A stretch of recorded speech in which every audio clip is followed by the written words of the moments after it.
નમસ્કાર, હું છું વૃતા બ્રહ્મભટ્ટ. આપ જોઈ રહ્યા છો નવનિર્માણ ન્યૂઝ.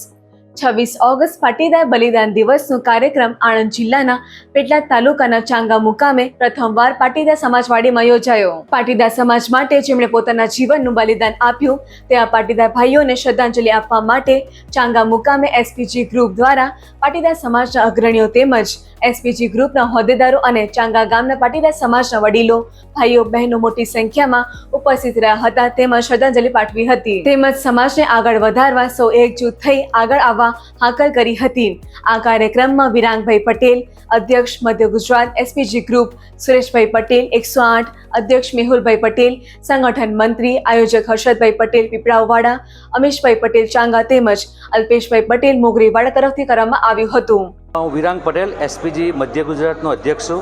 આજે પેટલાદ તાલુકાના ચાંગા ગામ ખાતે આપણા એસપીજી સંગઠનની અંદર જ્યારે અનામત આંદોલન કર્યું હતું એ સમયે જે અમારા 14 દીકરાઓ જે શહીદ થયેલા એ શહીદોને યાદ કરવા માટે દર 26મી ઓગસ્ટે દર વર્ષે અમે આ શ્રદ્ધાંજલિ કાર્યક્રમ અમે યોજીએ છીએ. આજે પેટલાદ તાલુકાના ચાંગા ગામ ખાતે એસપીજી ગ્રુપના સભ્યો દ્વારા આજે એક ભવ્ય કાર્યક્રમનું આયોજન કરવામાં આવ્યું અને અમારી આખી સમગ્ર મધ્ય ગુજરાતની ટીમ અહીંયા હાજર રહી અને અદ્ભુત એમને શ્રદ્ધાંજલિ આપી અને એ પ્રાર્થના કરી કે ભગવાન એમના આત્માને જ્યાં પણ હોય ત્યાં અમને શાંતિ આપે, કારણ કે આ લોકોના કારણે જ ખરા અર્થમાં આપણને જે અનામત મળી છે 10% જે ઈડબ્લ્યુએસ મળ્યું છે એ આ 14 દીકરાઓના નામે જાય છે. એ ના શહીદ થયા હોત તો આ અનામત અમને મળી ન હોત.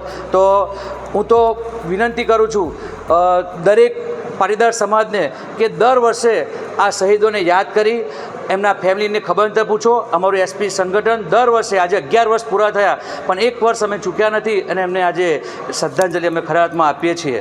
જય સરદાર, જય પાટીદાર, જય ઉમા ખોડલ.